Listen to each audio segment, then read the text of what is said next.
Masarap din talagang bumiyahe. Biyahe ng Ubid. Bukod sa nakakaikot ka na nakakapaglibang ka pa. Ayun ang kagandahan dito sa mototaxi. Kumikita ka na, nag-enjoy ka pa. Saan ka pa? Sus.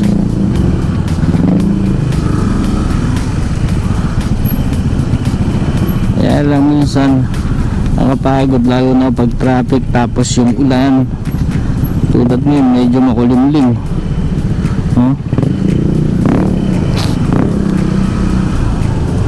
tapos medyo matumal ang booking. Gapang tayo, gapang tambay kung saan saan.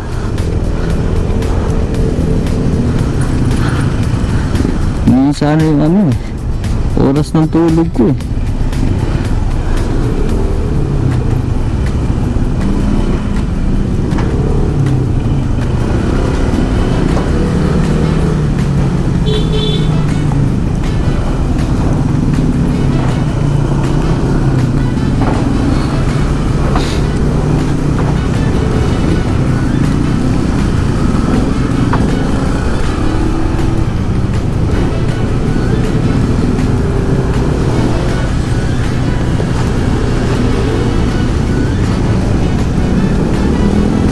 dito tayo napasukan ng booking. Malamang pag nagtuloy-tuloy ito walang booking diretso tayo uwi. Mas mamayang gabi na lang tayo babawi.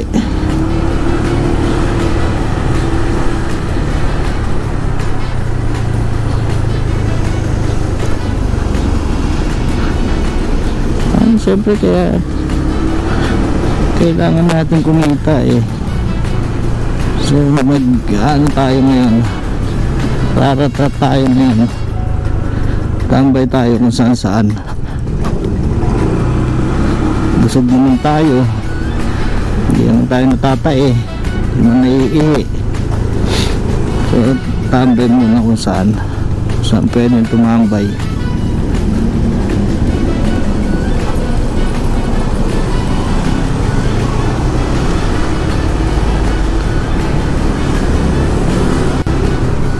Ng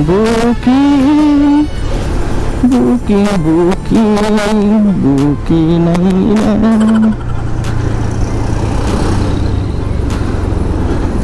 Tambay tayo sa SM. SM yan.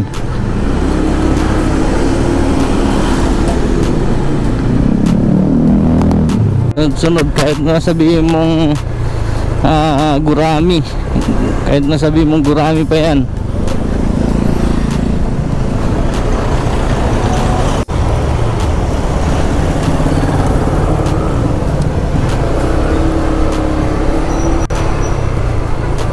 patay, naligaw na ako. Sandali,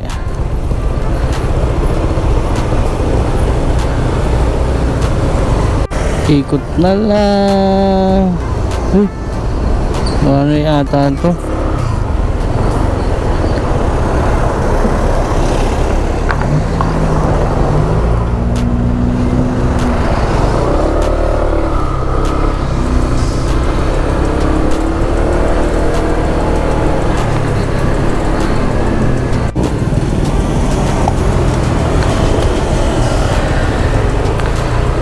Nabobobo na tayo. Dito tayo.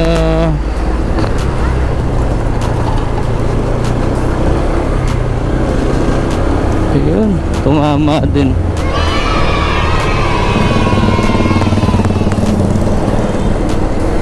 Kalukuhan na itong mapa na to. Mapa, maloko ako. Anak ng pitukaw. Sheesh.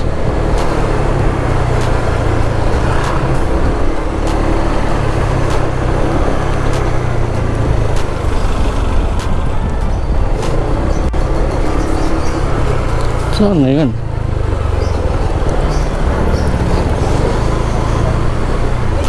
Ma'am Bea?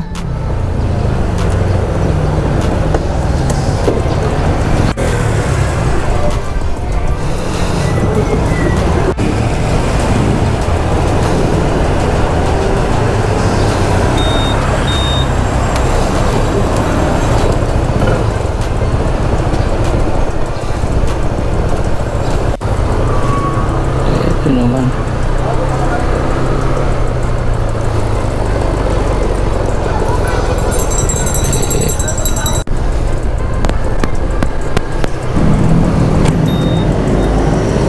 So yun,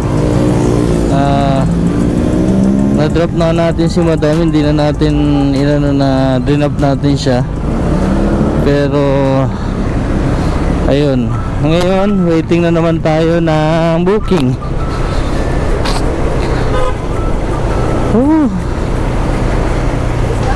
Nakapagod pero nag-i-enjoy ako. Nawala na yung kaba natin sa pamamasada dahil dahil hindi nga natin kabisado yung Metro Manila. Kaya kinakabahan tayo nung una. Ngayon napakadali lang palang gamitin na ito ni Moovit. Yung map ni Moovit, napakadaling gamitin. So ngayon nag-i-enjoy ako, mapasada, namamasyal, nakakita ng mga bagong kaaya-aya sa mata. Yung mga mall na hindi ko napupuntahan noon, tanda ko na, di ba? Pero hindi pa rin natin napuntahan.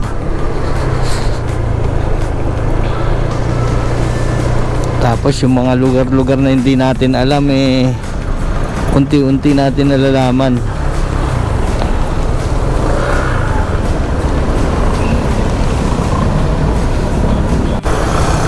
Sana all may booking.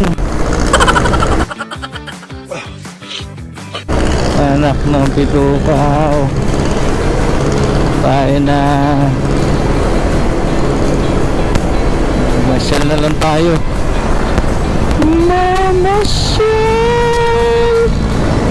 Kanina dun sa Maynila napakarami ko naging booking dun. Kahit na sabihin mong durami, may ang booking dun. Hindi ko masisiro dun sa Maynila. Kahit sabihin mo 50, 40, 30, hindi ko masisiro.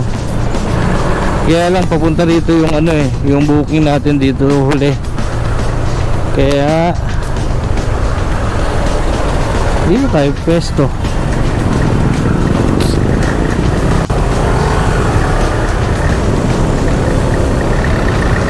Siyempre kung may mag-book dito sa atin, kung hindi swerte, di malas. Kaya lang yun Sus! Sunod sa kulimlim ng langit, makulimlim ang langit, baka bigla na naman akong tulanin. Nasira na ang aking sapatos.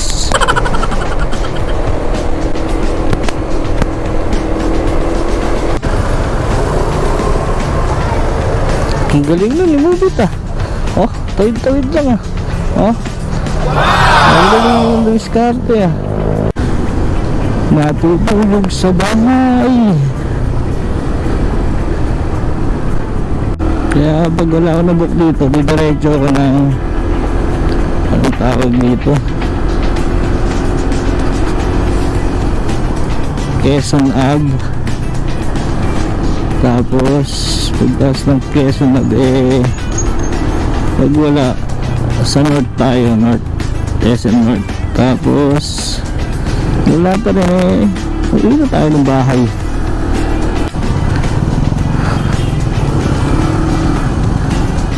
At least kahit paano meron na. Nakailan ang book na ba tayo? 6 na booking na. Kaya lang mababa, maliliit kasi hindi ganun ka ano, hindi siya ganun kalalayo, malalapit lang dito sa Maynila, sa school, tapos sa school, tapos sa school pa rin. Kaya puro ano eh, ang galing.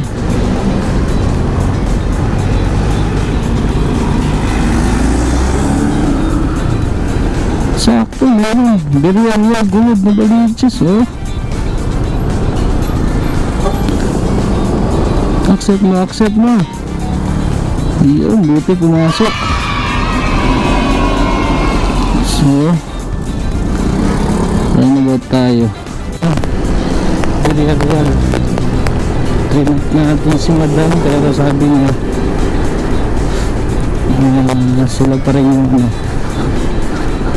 sasakay sa amin. Susundo na tayo sa ating mahal na dinosaur.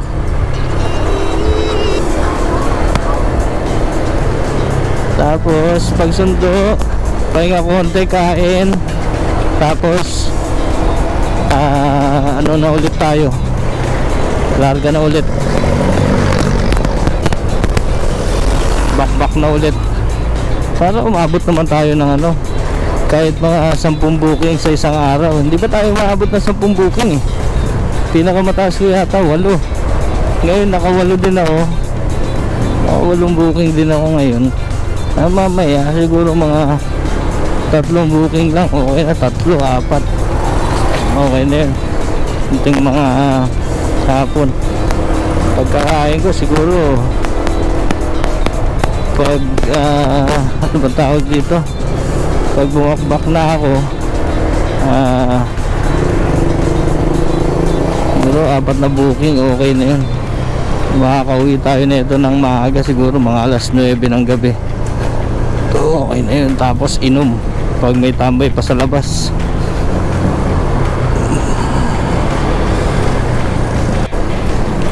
Masarap mag ano, masarap mag MC taxi, lalo na kapag yung hilig nyo talaga kalsada.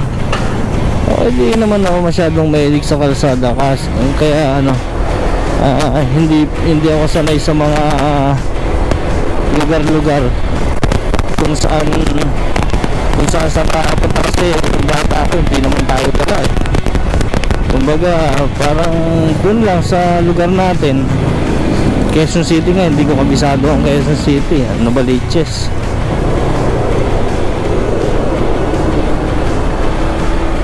Ano ba, Liches lang tayo, pero hindi natin kabisado yung mga pasikot-sikot doon masyado. Ito, nabigyan tayo ng opportunity na mag-try na ito. I-grab natin para marami din tayong malaman na lugar, magandang pasyalan, para next time yung ating dinosaur may pasyal natin, hindi lang puro sa bundok na ipapasyal. Kasi madalas lagi kami sa ano hindi naman lagi, nagkakaya ng Tipolo, Marilaki, Bulacan, Tagaytay, ganun lang subukan naman natin minsan kumain sa labas together with my dinosaur.